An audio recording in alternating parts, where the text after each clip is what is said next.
गली गली में शोर है। अरे इतनी जल्दी भूल गए, टॉयलेट चोर है। गली गली में शोर है। अरे टॉयलेट चोर है, गली गली में शोर है।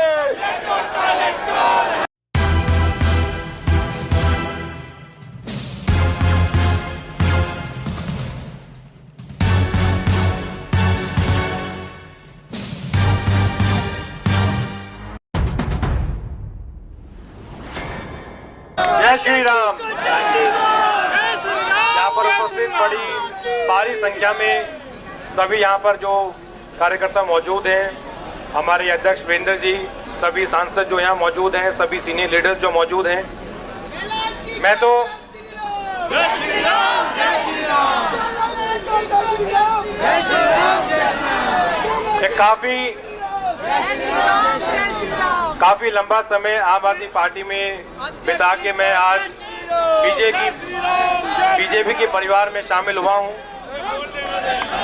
आज का जो प्रोटेस्ट है, आज का जो प्रदर्शन है, जो मुद्दा है, इसके बारे में मैंने जब आम आदमी पार्टी छोड़ने का निर्णय लिया, ये वन ऑफ द इश्यूज है जिसका जिक्र मैंने अपनी चिट्ठी में किया।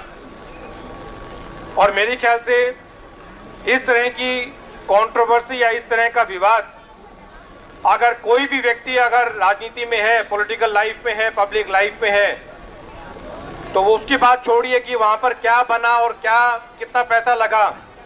मैं ये समझता हूं कि अगर विवाद भी अगर पैदा हुआ तो वो बहुत बड़ी बात है।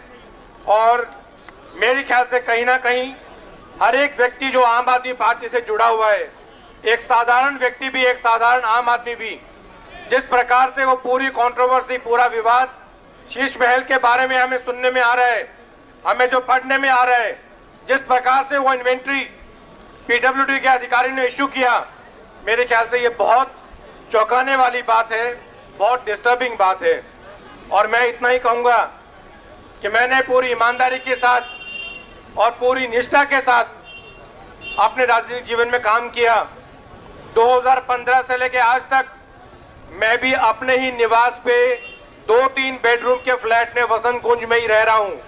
मेरा आवास सिविल लाइन से बंगलो था। मैंने ना कभी बंगलों को देखा और ना मैंने कभी वहां शिफ्ट किया।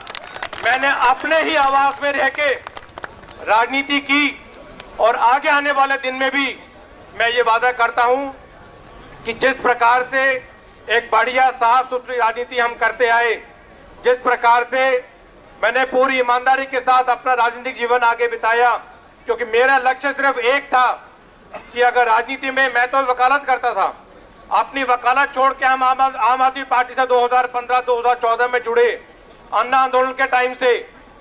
और मेरा मकसद सिर्फ एक था कि किस प्रकार से दिल्ली वासियों की सेवा की जाए, किस प्रकार से दिल्ली का विकास किया जाए। और मुझे पूरा यकीन है कि 2025 के चुनाव में बीजेपी सरकार बनाएगी और दिल्ली की चाबी नरेंद्र मोदी जी के हाथों में देगी। यही लक्ष्य मेरा है। और मैं आप लोगों से वादा करता हूं कि मैं अपनी पूरी ईमानदारी के साथ हर एक बीजेपी के कार्यकर्ता के साथ कंधे से कंधा मिला के ये मकसद को पूरा करेंगे। मेरा यही आप सबको कहना है। मैं हर एक कार्यकर्ता को ये भी कहता हूं कि मुझे अपना भाई, अपना बेटा, अपना जो भी कुछ समझ के आप सब लोगों का पूरा अधिकार है कि जिस भी प्रकार से अगर मेरा योगदान किसी भी रूप में आपको लगता है कि मेरा योगदान कहीं भी, तो मैं आपके साथ 24 घंटे 365 दिन आप मुझे खड़ा हुआ मिलेंगे। यही मुझे कहना था। बीजेपी के परिवार से मैं नया जुड़ा हूं। मेरा आप सब लोगों से अनुरोध है, क्योंकि मैं समझता हूं किसी पार्टी की अगर कोई ताकत है तो वो नेता नहीं, हर एक कार्यकर्ता जो यहाँ खड़ा है वो है। अगर ये भी मैं कहना चाहता हूं, अगर किसी कार्यकर्ता के मन में उनके लीडर के प्रति अगर सवाल उठते हैं तो ये निश्चित है कि वो पार्टी खत्म होगी। ये मैं कहता हूं। और मैं ये कह नहीं रहा, आज आम आदमी पार्टी के कार्यकर्ता में, उनके मन में बहुत बड़ा द्वंद चल रहा है कि क्या ये वही पार्टी है जिसके लिए हमने अपनी नौकरी छोड़ी, क्या ये वही पार्टी है कि जिसके लिए हमने अपना परिवार छोड़ा? क्या ये वही लीडर्स हैं कि जिसके लिए हमने सब कुछ अपना निछावर किया? और मेरे ख्याल से मैंने अपनी चिट्ठी में जो लिखा है, मैंने अपनी जो प्रेस स्टेटमेंट में जो कहा है, मैंने बिल्कुल कहा। ये लोग कहते हैं कि मैं ईडी सीबीआई से डर के आया। मैं पूछना चाहता हूं कि मेरे अगेंस्ट कौन सा केस है? आप बताइए कौन सा ईडी का केस मेरे अगेंस्ट है?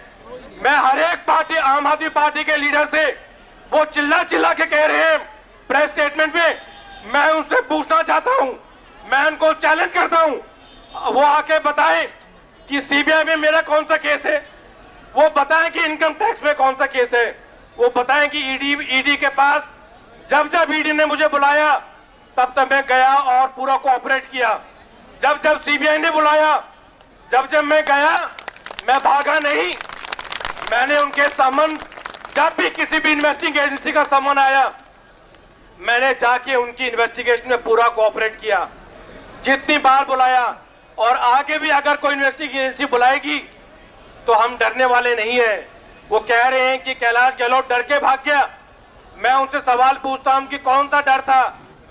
जब अरविंद जी जेल में थे, जब मनीष सिसोदिया जेल में थे, जब संजय सिंह जेल में थे, जब उनके अन्य पार्टी लीडर जेल में थे, जब ईडी ने मुझे समन करके बुलाया तो मुझे डरना होता था, उस टाइम डरता। आज कोई डर नहीं है।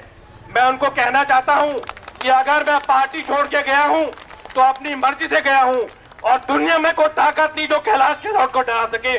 और मैंने विधानसभा में भी कहा, मैंने विधानसभा में भी कहा था कि मैंने कभी कोई डर के काम किया नहीं है।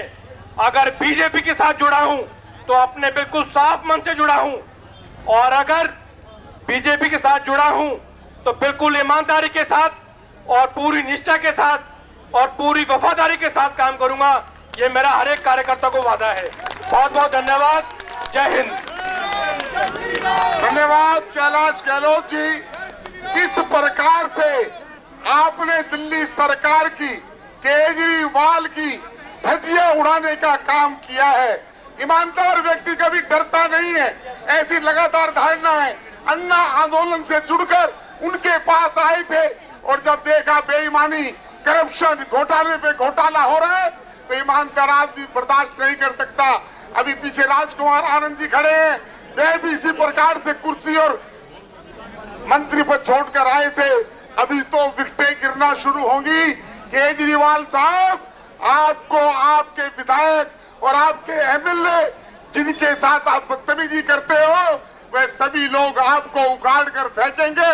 और आने वाला समय दिल्ली की जनता ने तय कर लिया है कि वीरेंद्र सचदेवा जी के नेतृत्व में भारतीय जनता पार्टी का कार्यकर्ता जो बार बार एक बात कहते हैं कि 2025 के अंदर भारतीय जनता पार्टी का एक कार्यकर्ता दिल्ली का मुख्यमंत्री बनेगा, वह बात अब आने वाले 3 महीनों के अंदर प्रतीत होती जा रही है। मैं धन्यवाद करना चाहता हूं वीरेंद्र सचदेवा जी का। आपने हर मुकाम पर अरविंद केजरीवाल के भ्रष्टाचार को उजागर करने का काम किया है। इस कड़ी के अंदर अभी हम यहां से इस भ्रष्टाचारी के घर जो फिरोज शाह रोड पर, वहां पर जाएंगे और सभी कार्यकर्ताओं से मेरा निवेदन है, हमारा जोश बरकरार रहना चाहिए। हम चुनाव के नजदीक हैं और हम इस सरकार को उखाड़ फेंकेंगे।